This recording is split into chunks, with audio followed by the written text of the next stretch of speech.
for the final. If anybody has any particular questions they'd like me to cover, I will. Otherwise, I'll try and just pick my own.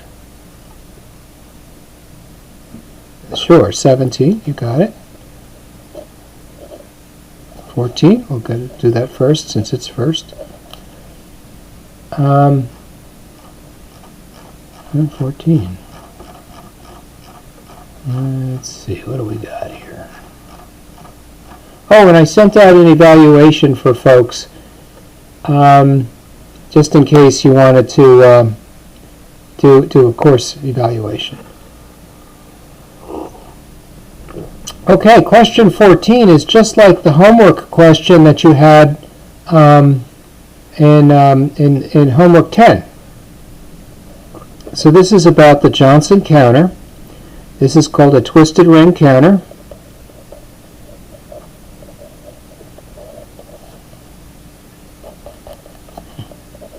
Could spell ring. And it was created by Robert Johnson, Vice President of Boroughs, and patented. And yeah, I am. Can you see it?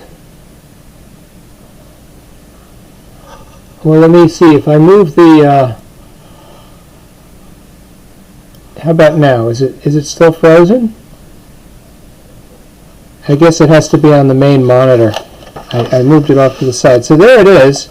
This was homework 10, number 13. So homework 10, number 13, and we wanted to start with 0, 1, 1, 0.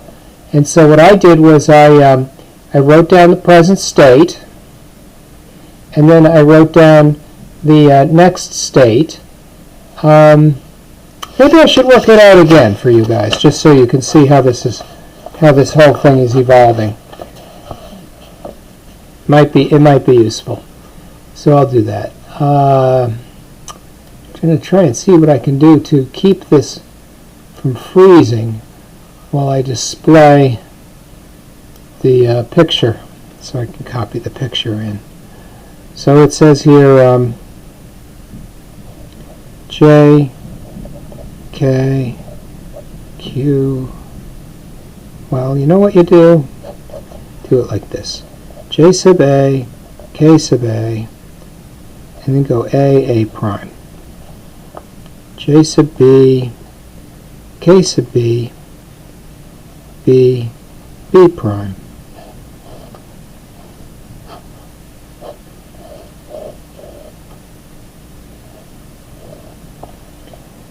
J sub C, K sub C, C prime. Is that coming through okay?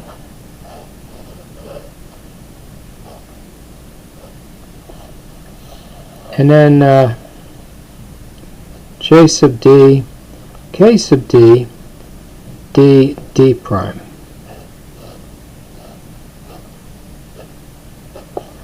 So as you can see so far, the output is connected to the input for each subsequent stage. The twisted part comes because the feedback from D prime doesn't go to K, it goes to J. And the feedback from D doesn't go to J, it goes to K. That's what makes it twisted. Does everybody kind of see that twisting part? You just inverted the inputs.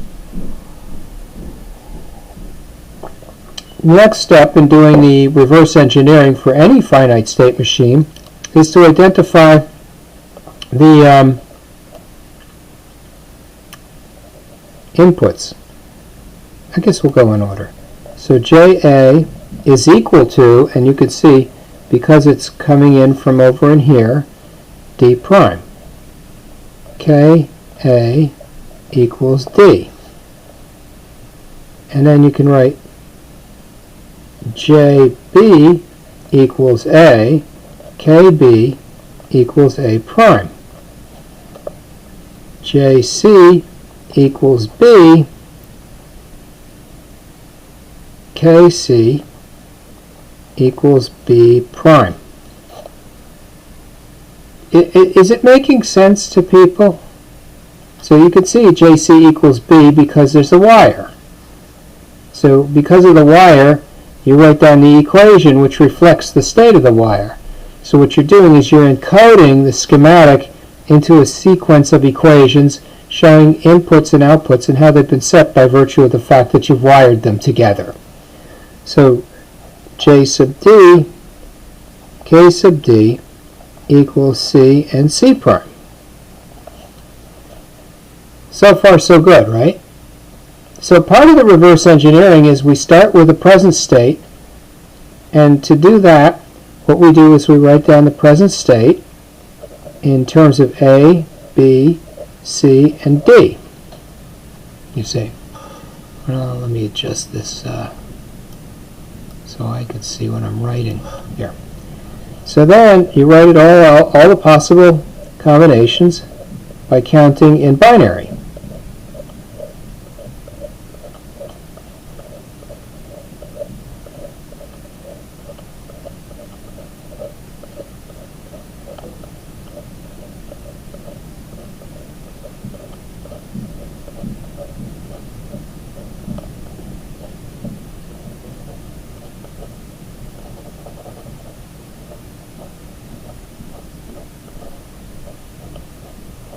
Sorry for my little blemish, but that's supposed to say 1101.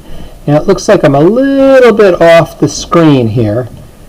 Maybe I'll move the camera down a little bit so you can see. So now I'm trying to capture this equation for the remapped excitation tables. So I wrote out JA, KA, JB, KB, JC, KC, JD, KD. Right? And what this says is JA equals D prime. KA equals D. So KA equals the opposite of JA. And so if I take D and invert it, that'll be D prime. So all I have to do is write 1010.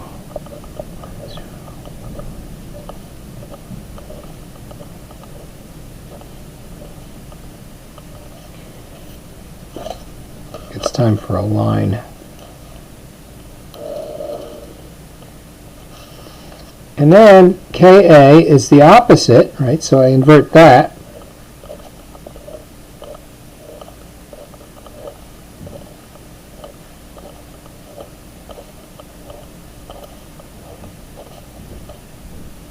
JB is equal to A. A is all zeros. I could use another line for this. Until we get to here.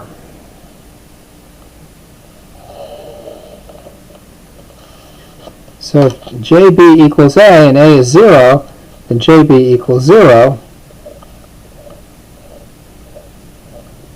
And if JB equals A and A is 1, then JB is equal to 1.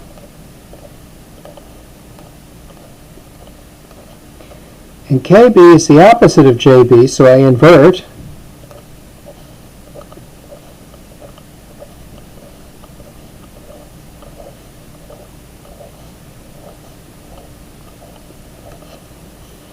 And that gives me a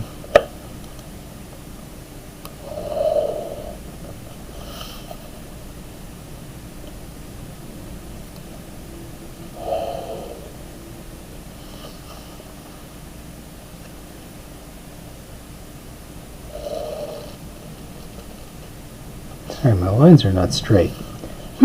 Somebody call the line police. So, that's what I have so far. I guess I'll segment out the flip-flops. So I'll do it by flip-flop. There.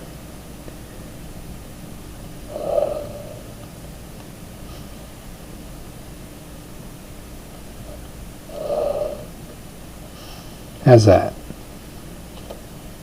Looks real pretty. So now, JC is equal to B, and B is all zeros in through here, and then B is all ones, then B is all zeros, right up to here. kind of like having the zeros there, because what I can do is I can just fill in 0. Then I can just fill in the 1s.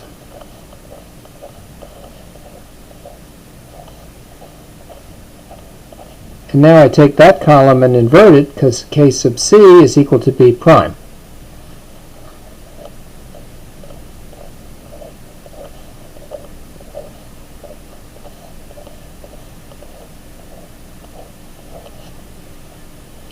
Who got lost?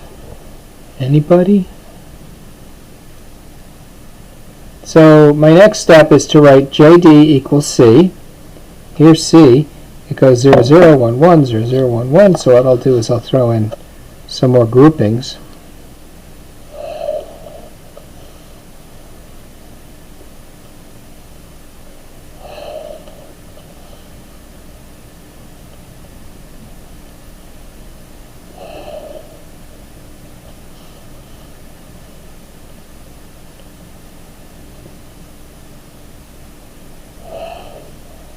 There. So JD is equal to C, and C is 0, 0, 1, 1, 0, 0, 1, 1.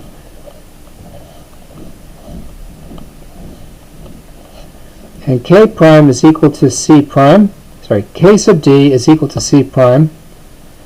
And so take J sub D and invert it.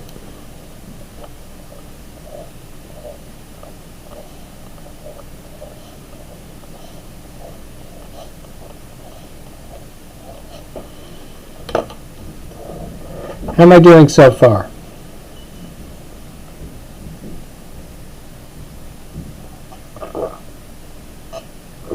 Is anybody confused by this? This is what you call the remapped excitation table.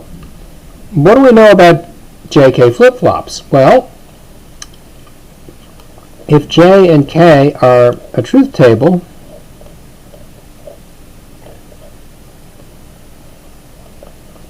then this is the hold state, this is the reset state, that's the set state, and this is the toggle state.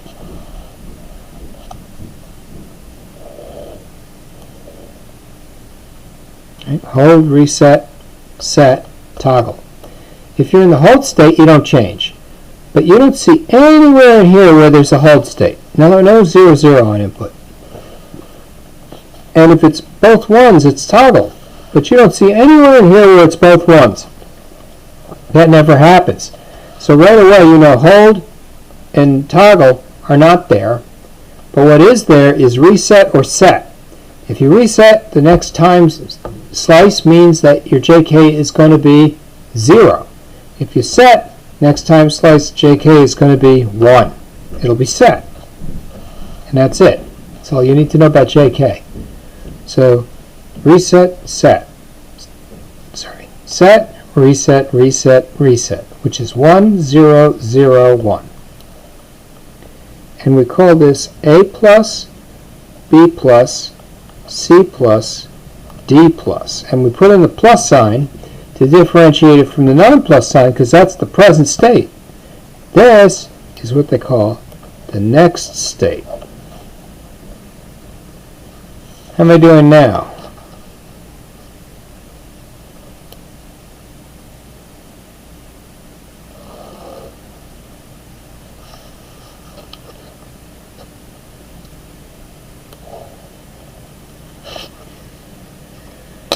So, what do we know? 1, 0, 0, 0. 0, 0, 0, 0. 1, 0, 0, 1. 0, 0, 0, 1.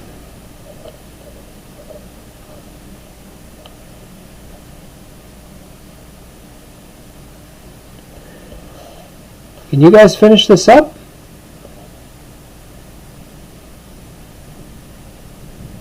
Do you have any trouble finishing it up? This was just like the homework that we just did.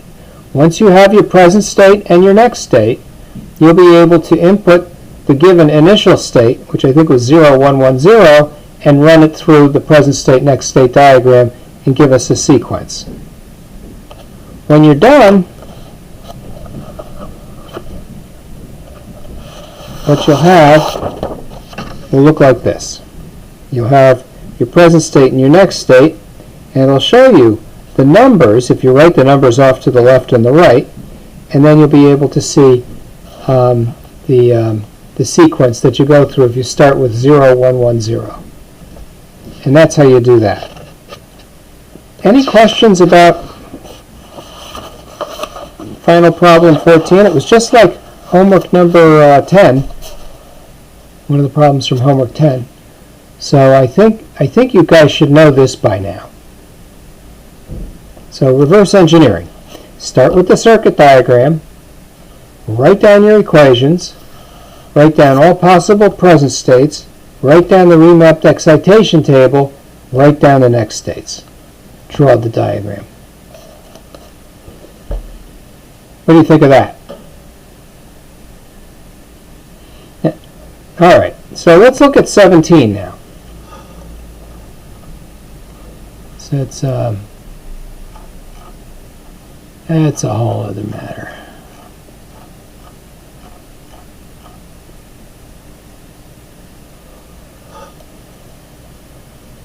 Okay, given a state diagram, choose the fully reduced state transition table that belongs to the state diagram.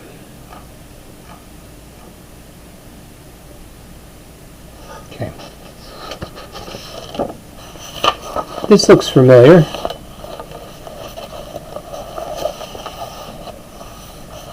Let's take a look. This is question 17. Let me look at my camera. Yeah, you can see it.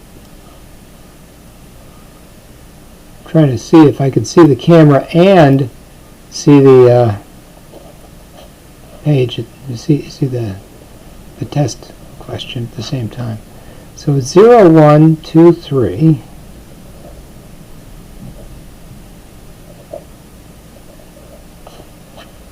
4, 5, no, 4, 6, and then 5.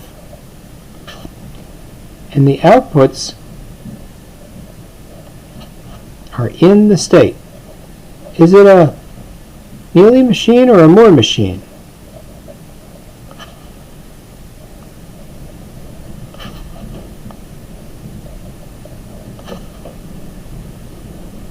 Yes, that is correct.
All right, so how do I approach this problem?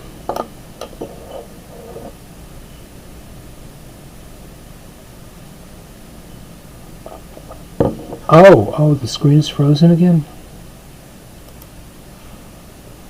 How about now? Okay, and whenever I hide it so I can go see the test, so I can redraw what's on my screen, I lose my visualizer. So let's put the test off to the side and keep the visualizer here. That way we're not freezing the screen. Sorry about that. So what is our next step here?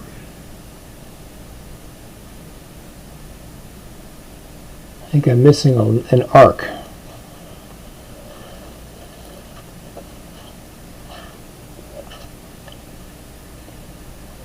Yeah, I would like to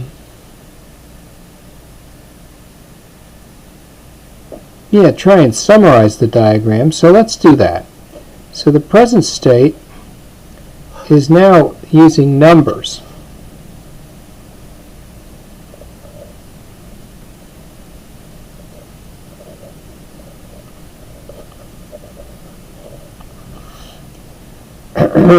The next state occurs for x equals 0 or x equals 1.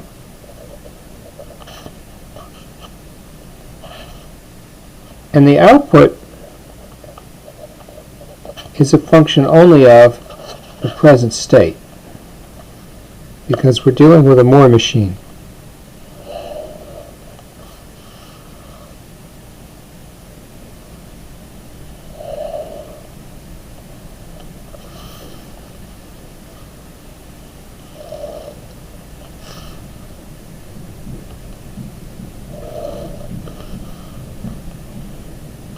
Alrighty then.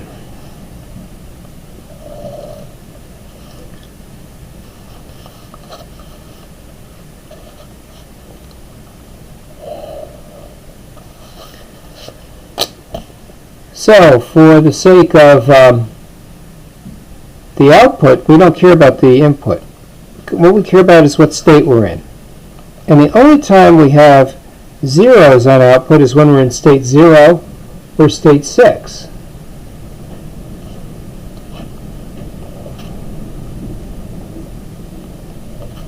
In other words, output is a 1.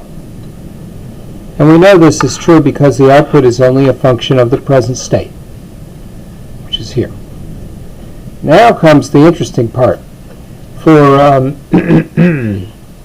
state 0, if you get a 0, your next state is going to be 5. For state 1, if you get a 0, next state will be 0. If for state 2, if you get a 0, next state will be 0.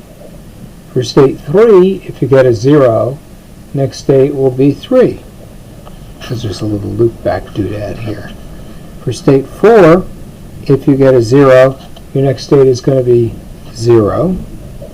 For state 5, if you get a 0, your next state will be 0. And for state 6, if you get a 0, your next state will be 5. Everybody on board with this so far?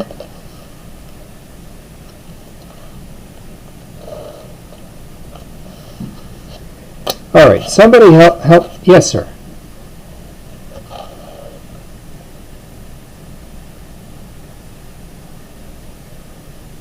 Oh, because the state diagram shows it that way.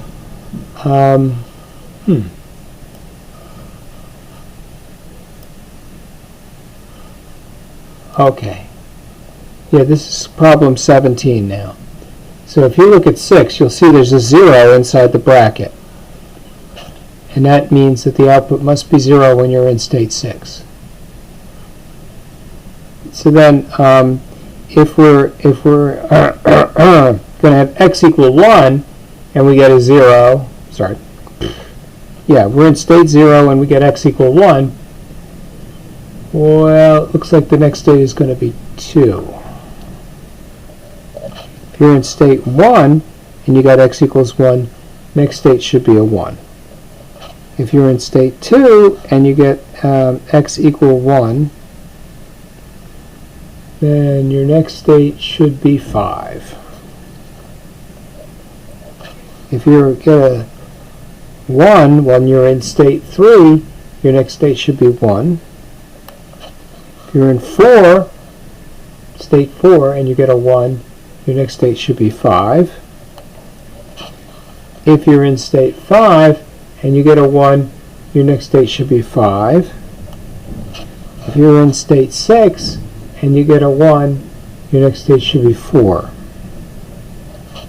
Does this agree with what you guys were doing? I think it's correct, unless you see some errors. What do I do now? Yes? Well, no, we haven't reduced the state diagram yet. We've only encoded it into a present state, next state diagram. Present state, next state table. That's diagram, that's table. So what comes, how do we do finite state machine minimization?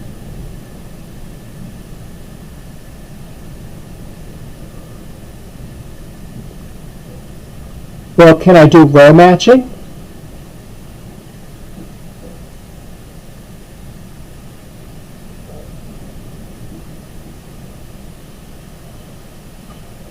Sure, you betcha. So with row matching, I see 5 and 4 are equal, or equivalent. So anywhere I see a 5, I can write 4.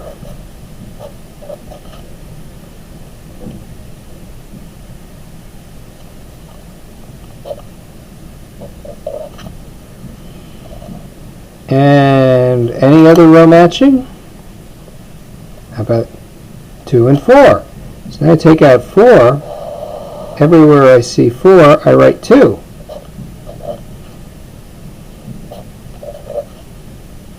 Any other row matching?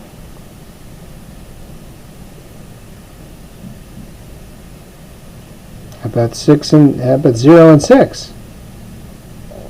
Right? So now I could take out 6. Nobody even referred to 6, so we know that was redundant. And that's trivial row reduction. I didn't even use an implicant chart. So now I've got, what, 4 states.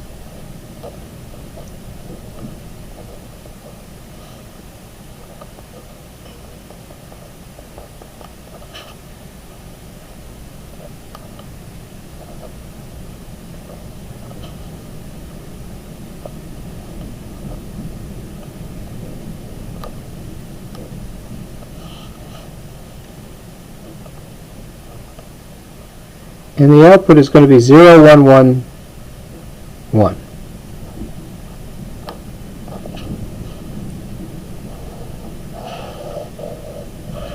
That's looking a lot better.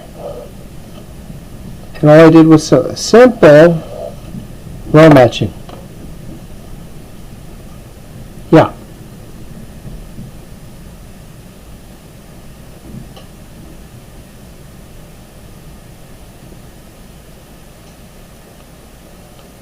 The top 4. There's no 4 anymore. Oh, that 5 should now be, yeah, that's right, because there is no 5 anymore. So what do we know? 4 is equivalent to 2 is equivalent to 5, and 6 is equivalent to 0. So we got rid of 5, 4, and 6. That's pretty good. Now, are we done?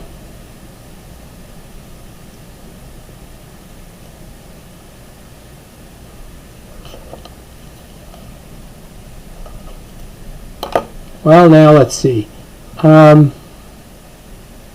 Madison, are you with me? What do I do now?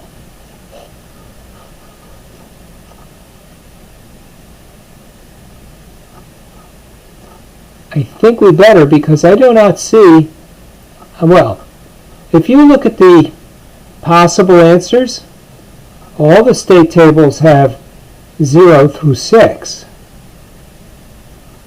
So none of the above strikes me as a correct answer. You could certainly do the implicant chart, but since you've already got something smaller than anything being shown, I claim none of the above is now the correct answer by a long shot. What do you think of that? So shortcut.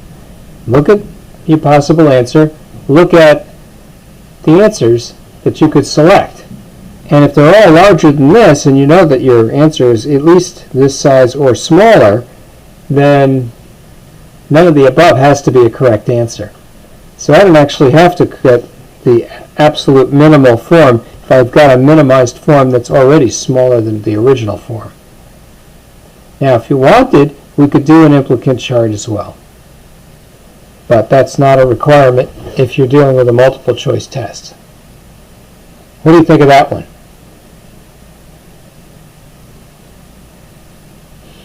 You guys want to run the implicant chart on this?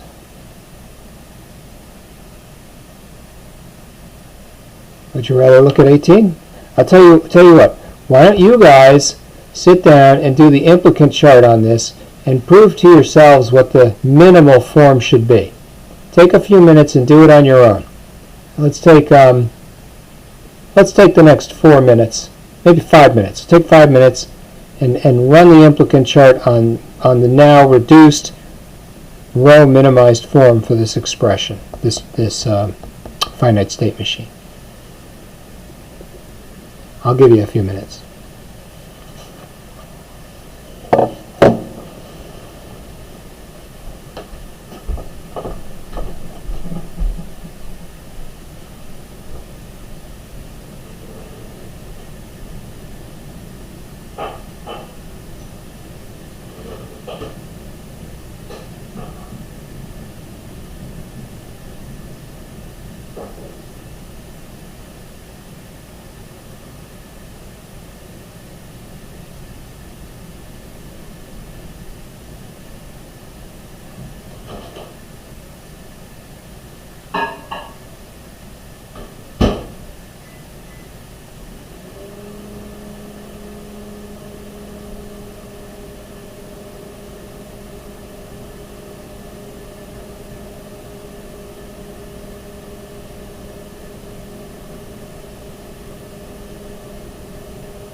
Does anybody have an answer yet?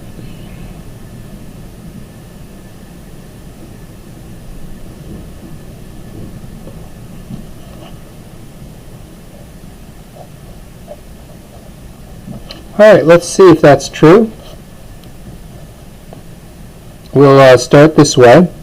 1, 2, 3, and then we'll go 0 through 2. 0, 1, 2.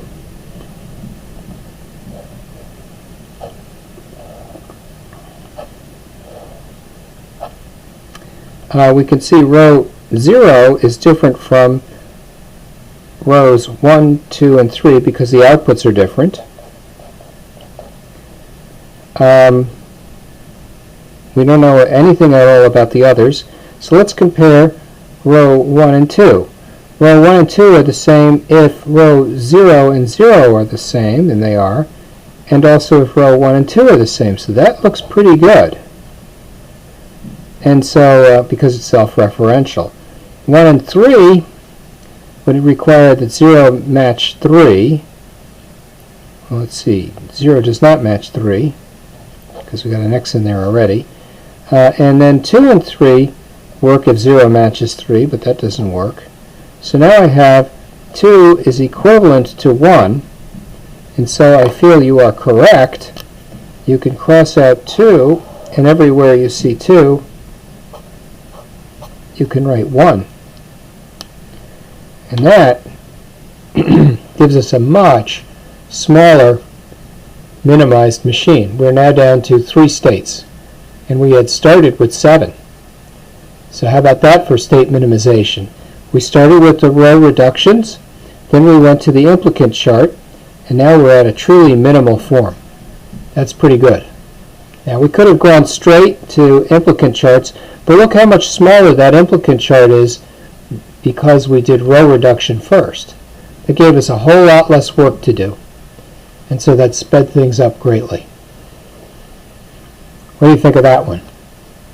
Anybody confused by this? Shall we move on?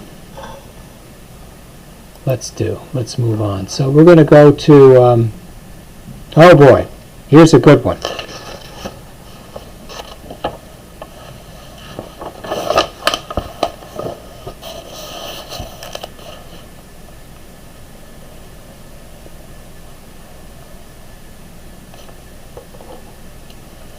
All right, so this is number 18.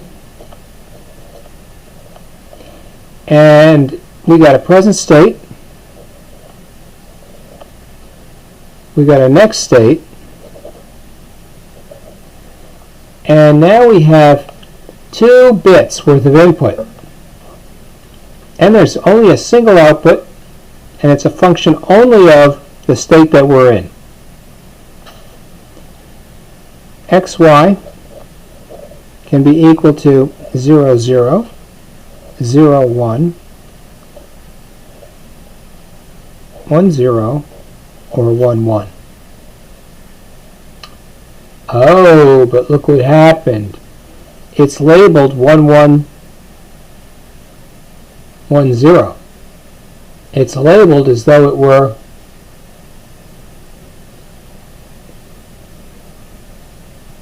gray code. Do I care? Does it matter? Not for the purpose of row reduction, as long as you keep things consistent. So, excuse me. All right. Let's do this.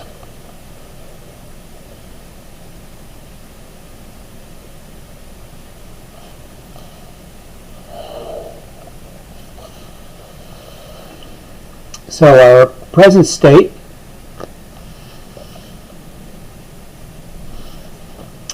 will be A, B, C, D, E, F, G, H, I, J, K.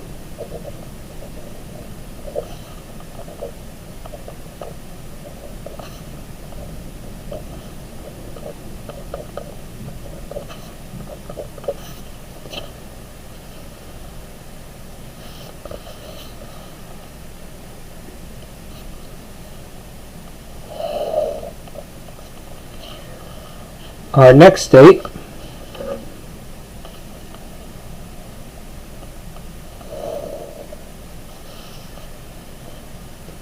is going to be BI, and I'm going to change the order now, BIGC.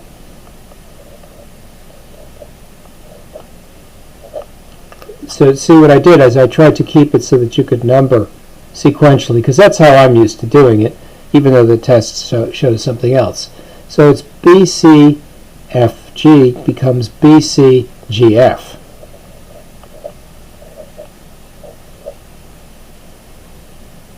HDDF becomes HDFD. Doesn't really matter, right? But you're going to have to change the answer key as well. So you'll do it in your head, or you can go back to the way things were on the test. I don't know. HC and now GE.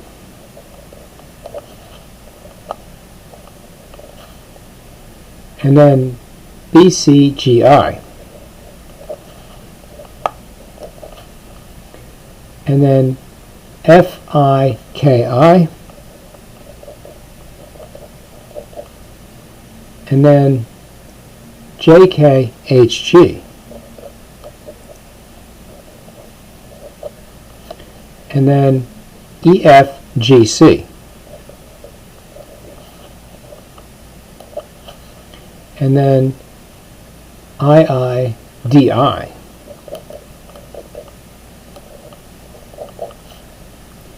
And then BFGC. And then ACGE. And now, output is only a function of present state. It means I'm in a Moore machine.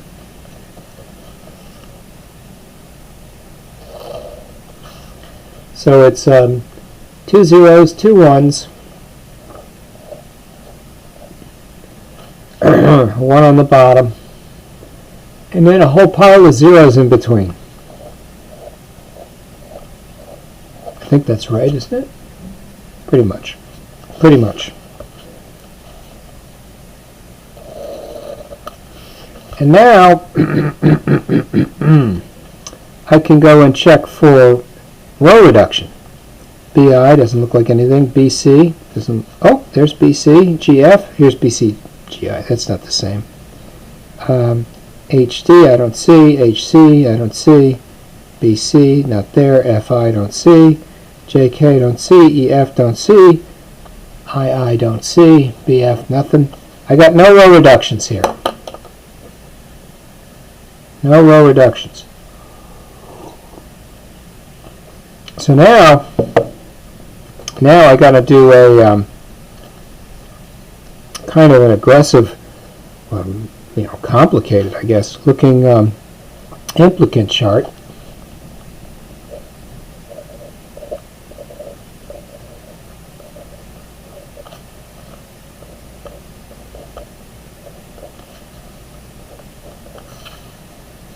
And we'll start with A and we'll end with J.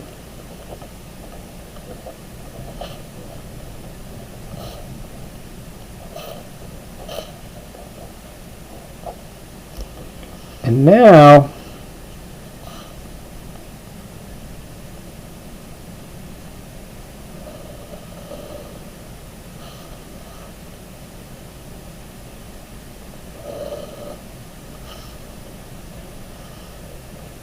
maybe I'll just try and draw this by hand.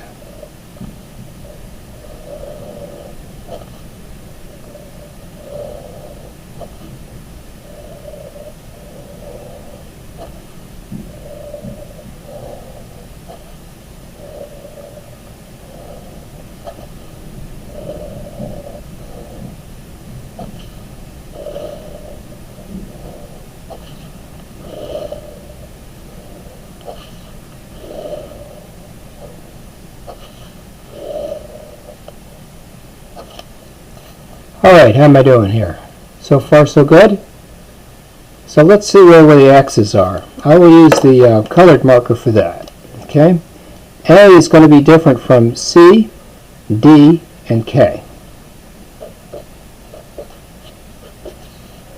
B is going to be different from C, D, and K. C is going to be different from E, F, G, H, I, J.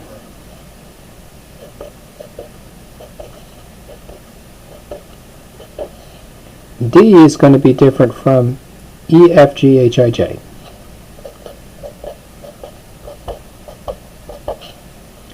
E is going to be different from K. F will be different from K. G will be different from K. H will be different from K. I will be different from K. And J will be different from K. Any questions so far?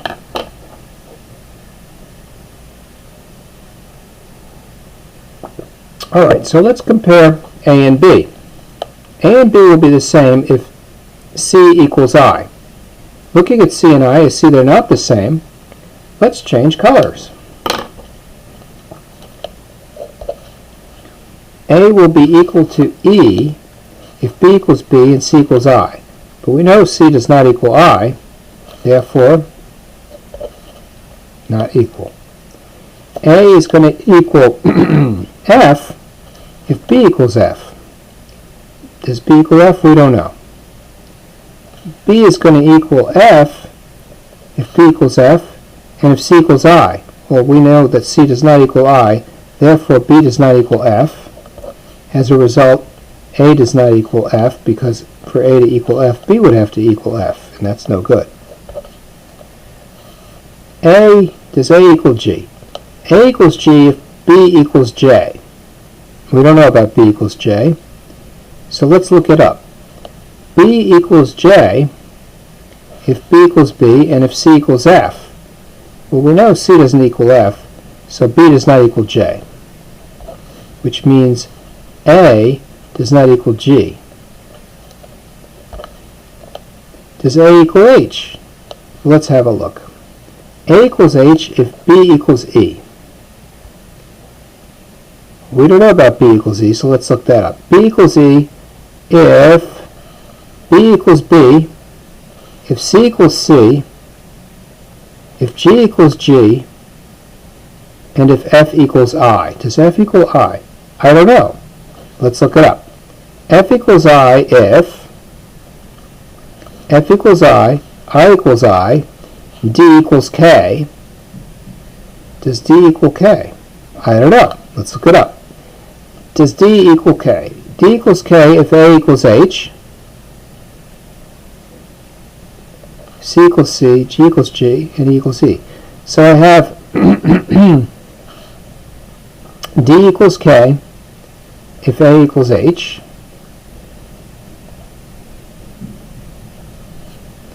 A equals H if B equals E,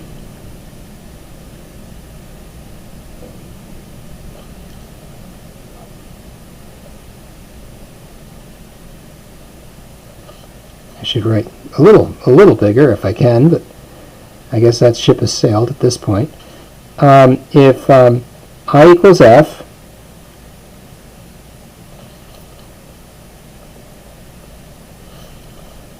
so A equals H if B equals E, I equals F, G equals G, C equals C.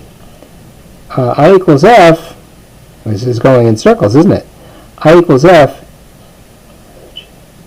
is equal if I equals F, I equals I, D equals K, so this has to be dependent on dk. D and K depend on AH. AH depends on B,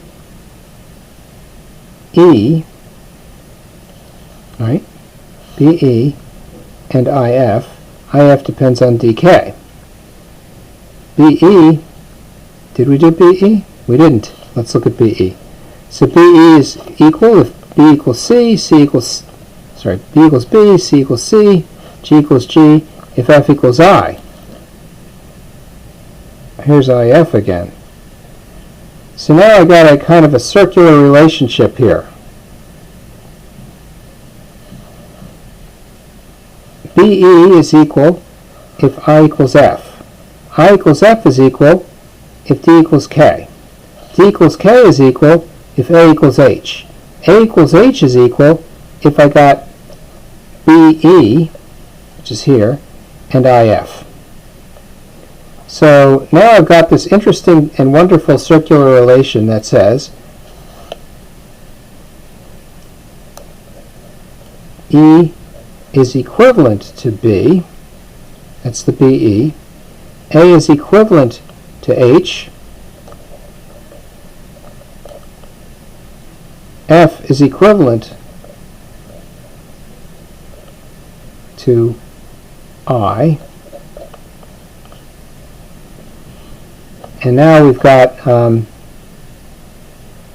nice little set of equivalencies, and so we can check these off. How's that grab you? That was cool, right? Let's do another one. Oh, did I forget dk?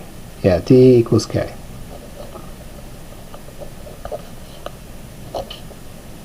D equals K if A equals H, A equals H if B equals E, and I equals F, B equals E if I equals F, and I equals F if B equals I equals F, if I equals F, I equals I, D equals K, yeah, we got DK, and I equals I. So that's pretty cool. We got a lot of equalities there. Let's keep going. A is equal to I. And put a little thing in here. A equals I if B equals I. Let's take a look. We don't know about that. If I equals I, we can write B equals I if we like. BI, II, DG. Here's D. There's G. There's an X, so that's no good. A equals J if B equals B. If I equals F, we got that. G equals G and C equals C. So there we go. A and J. So now that's equal to J. Things are getting smaller. B is equal to G if B equals J, and it doesn't, so that's gone. B equals H if B equals E, and it does. If C equals F, and it does not. B is equal to I if B equals I, if C equals I, C does not equal I, so that's no good. Okay, can you guys finish off the rest? You tell me, does C equal K?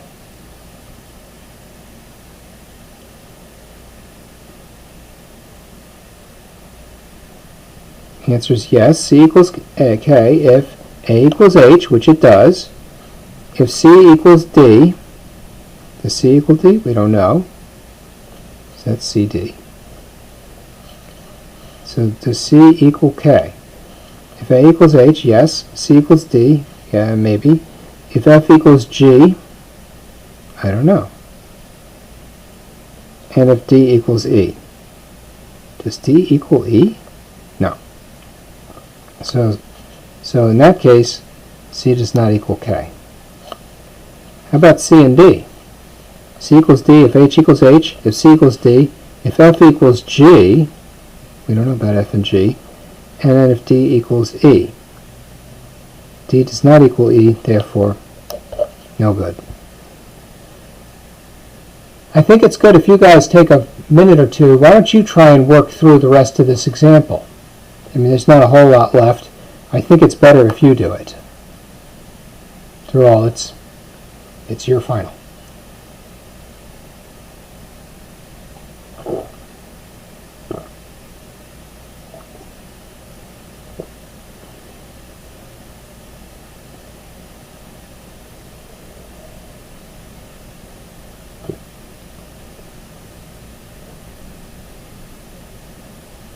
You know, one thing you can do, since you know H equals J, is you can put a check mark right there, because you know they're equal.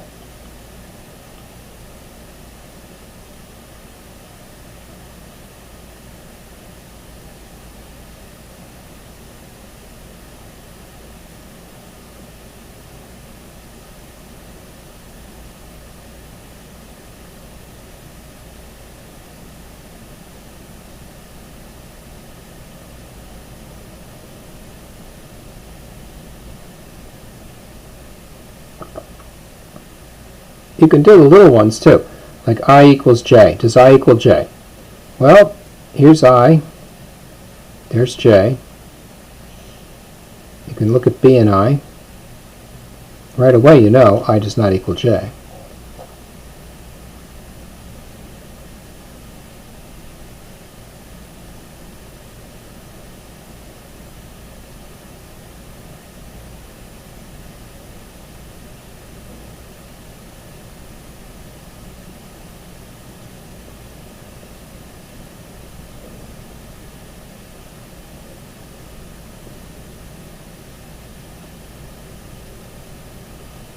And you could look at HI if you like. Right? And you know H and I are going to be equal if G equals D. But you know that D and G are not equal, so H and I cannot be equal.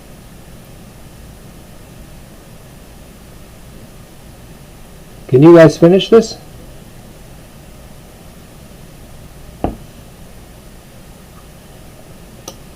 Let me know when you're done.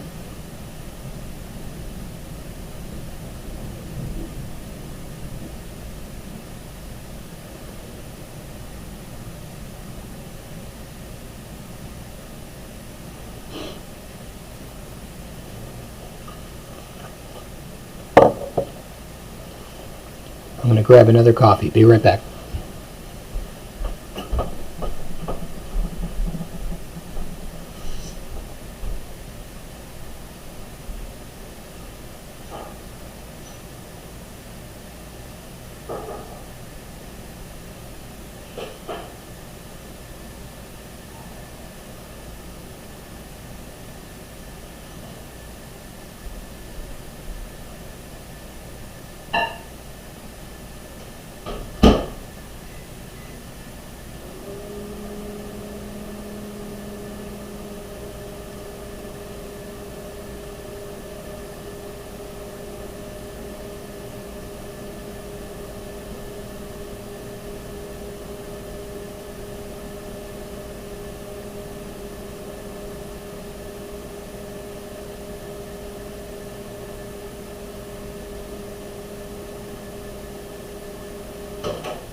How'd you guys make out? Anybody done?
So here's something that's interesting. If you march down the diagonal, rows will be adjacent. So in other words, if you look at E, F, right, and you look at the rows, E and F are adjacent. That's kind of convenient, right? And that makes life nice. So now I can compare B and F, And if I know that B and F have an X, then this must have an X. So just march right down the row. So now let's look at F and G. And see, they're right adjacent. Just going down this this little diagonal here. So F and G are going to be adjacent if H is equal to K. But guess what? H is not equal to K, so that gets an X. And then let's go down another row. And it says here H and G. And see, they're adjacent. So that's just sort of more convenient, right? And while J and E may not be known, we can look up K and F, and that's got an X, so that's got to have an X. Isn't that cool? So you just go down the rows, and you can always see the little adjacencies there. It makes looking things up a little bit easier. It's a trick.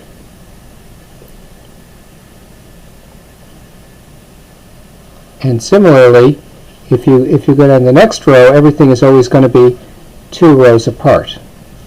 So now you can look for BJ, and if BJ's got an X in it, then you know this has got an X. Now when you look at FH, you go down 1 row. And if CI has an X in it, then that's got an X. And when you look at GI, go down 1 row, and if HD has an X in it, then this next one has an X. Isn't that cool? So what happens if you look at EH? So now you're into something which is 2 rows apart. So now you got to look at CI, it's got an X, so that goes out. And here's GJ, and we got to look at BJ, and it has an X in it, so that goes. How am I doing here? You guys, you seem to be taking a little while. Anybody finish the rest of them? Any other matches? Okay. Well, there you go. That's cool. So now we can kill those out, assuming you're correct. And then I'll just do a spot check. EI is true if B is equal to I, and it's not, so that's no good. Yeah, I think you're probably right. So then, what do I do? Well, I see K goes away, and that gets replaced with B.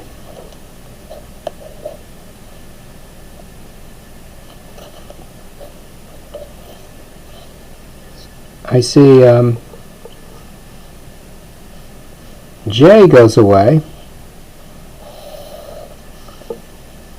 and H goes away,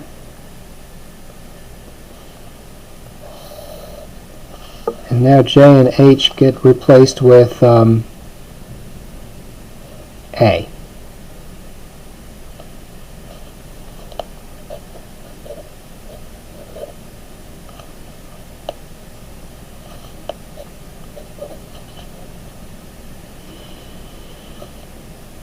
I see I goes away,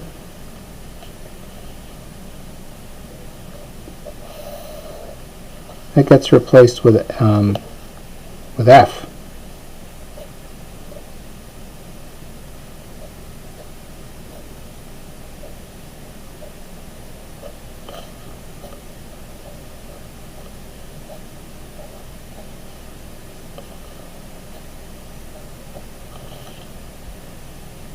I think I got them all. So then I got E, that goes away.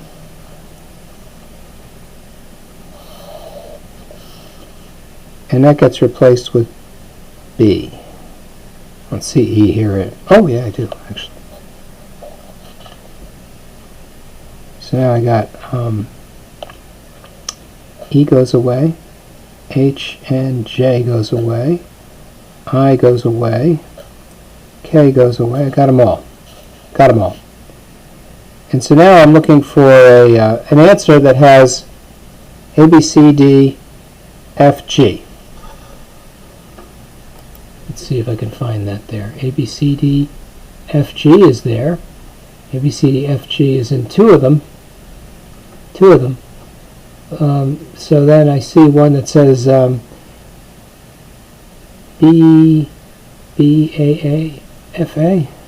B, B, A, A, F. Oh, here's J. Did I forget to do one? Yeah, J is supposed to be A, right? That's good. Then it says F, C, D, C, F, D. F, C, D, C, F, D. That looks pretty good. Then, if you remember, you've changed your ordering of the columns. So the next one should say G, G, F, G, D, A. G, G, F, G, D, A. That looks pretty good. And then it says C, F, D, B, F, G. C, F, D, B, F, G. So that's good. So the answer's there. The answer's there. And I think we did it correctly. You guys did it.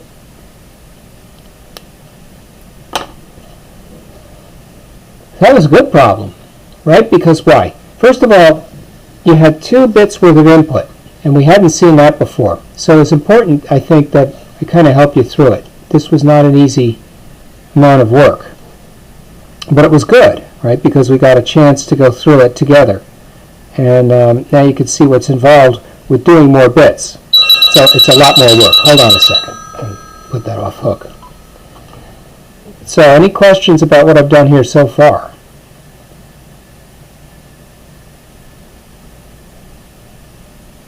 So are people pretty happy with the answer on this? Yeah, I think so too. So that was good. You know, we had this little thing going with the circular dependencies, and it helped us to discover a minimized machine. Now, in the future, if you get something maybe this complicated or even more, I would wholeheartedly encourage you to validate it by typing it into Quartus and letting Quartus run through its process of minimization, because this is the sort of thing that you really need a computer for, especially if you're wanting to guarantee your answer is correct. But for us, I think it's very good for us to work this out by hand. It's very educational. And yeah, that was a long problem, but it was worth doing because we hadn't seen it before, and I think doing it together was important. What have we got here? 3 minutes left? 4 minutes left? I don't know how many of these questions I can do in 3 minutes. I don't think there's any we can do in 3 minutes. But what I would do is, there we go, wholeheartedly encourage you to check the final and come with your questions and see if you can take a stab at it yourselves.